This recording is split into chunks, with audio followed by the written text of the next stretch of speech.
सकते हैं। हमारा पहला स्टॉप है इंग्लैंड। सबसे ज्यादा असर हमारे संविधान पर यहीं का है, क्योंकि आज़ादी से पहले हम इसी सिस्टम के आदी थे। इंग्लैंड से ली गई चीजों को याद रखने के लिए हमारा कीवर्ड है प्राइम। चलिए इसे समझते हैं।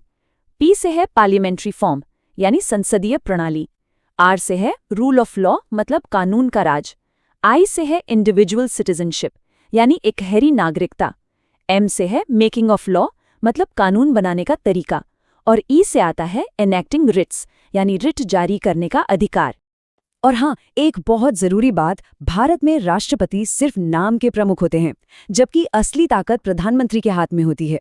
ये जो नाम मात्र और वास्तविक शक्ति का कॉन्सेप्ट है ना, ये भी इंग्लैंड से ही लिया गया है।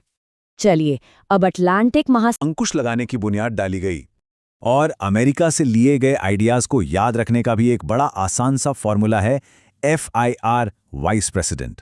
ये फॉर्मूला अधिकारों और न्याय के सबसे शक्तिशाली विचारों को एक साथ जोड़ता है। चलिए इसको भी थोड़ा तोड़कर समझते हैं। F का मतलब है फंडामेंटल राइट्स, हमारे मौलिक अधिकार, जो कि संविधान की जान है। I से है इम्पीचमेंट, यानी राष्ट्रपति और जजों को उनके पद से हटाने की एक बहुत शक्तिशाली प्रक्रिया। R है जुडिशियल रिव्यू, मतलब हमारी न्यायपालिका की ये ताकत कि वो संसद के बनाए किसी भी कानून को जांच सकती है कि वो संविधान के हिसाब से है या नहीं। और हाँ, वाइस प्रेसिडेंट यानी उपराष्ट्रपति का पद भी अमेरिकी मॉडल से ही लिया गया है। कहाँ से ली? आयरलैंड से हमें शासन का एक DRP फॉर्मूला मिला। D का मतलब है directive principles of state policy, जो सरकार के लिए एक गाइडबुक की तरह है। R से है राज्यसभा में 12 सदस्यों का नॉमिनेशन, ताकि कला विज्ञान जैसे क्षेत्रों के एक्सपर्ट्स भी देश के लिए नीतियां बनाने में मदद कर सकें। और P से आता है प्रेसिडेंट के चुनाव का वो खास तरीका। ये सीखा, देश की एकता के लिए एक मजबूत केंद्र का होना बहुत जरूरी है। ये मॉडल हमने कनाडा से लिया। इसका मतलब ये है कि जो बची खुची शक्तियां हैं वो केंद्र के पास रहेंगी, और राज्यों में गवर्नर की नियुक्ति भी केंद्र सरकार ही करेगी।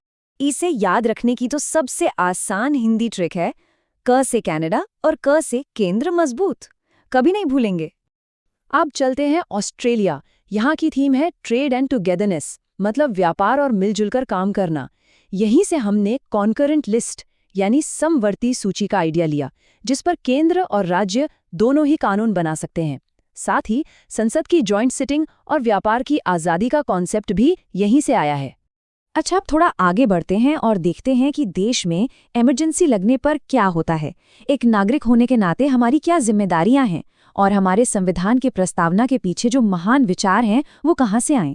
जर्मनी के वाइमर संविधान से हमने ये सीखा कि इमरजेंसी के दौरान मौलिक अधिकारों को सस्पेंड किया जा सकता है। वहीं दूसरी तरफ रूस से हमने मौलिक कर्तव्यों को लिया। ये अधिकार और जिम्मेदारियों के बीच एक बहुत अच्छा संतुलन बनाता है। जर्मनी को याद रखने की एक बहुत ही मजेदार ट्रिक है। GER को ऐसे सोचिए जैसे जम गया। इमरजेंसी में सब कुछ रुक जाता है, जम सा जाता है। ठीक वैसे ही हमारे अधिकार भी सस्पेंड हो जाते हैं। हमारे संविधान की जो आत्मा है, यानी उसकी प्रस्तावना, उसमें 3 बहुत ही खूबसूरत शब्द हैं: स्वतंत्रता, समानता और बंधुत्व। ये तीनों महान विचार हमें फ्रांस की क्रांति से मिले हैं। और अब हमारे टूर के आखिरी 2 पड़ाव, दक्षिण अफ्रीका और जापान। दक्षिण अफ्रीका से हमने संविधान में बदलाव करने, यानी संशोधन की प्रक्रिया सीखी, और जापान से हमने कानून द्वारा स्थापित प्रक्रिया का बहुत ही जरूरी सिद्धांत लिया है। तो लीजिए, हमारा वर्ल्ड टूर यहीं खत्म होता है। लेकिन रुकिए, अब आता है सबसे जरूरी हिस्सा, जहां हम सब कुछ एक साथ समेटेंगे। हमने जो कुछ भी सीखा है, अब उसका सार एक ही जगह पर देखते हैं, ताकि रिवीजन करना एकदम आसान हो जाए। ये रही आपकी अल्टीमेट चीट शीट। इसमें हर देश, उसे याद करने की ट्रिक और उससे लिए गए सारे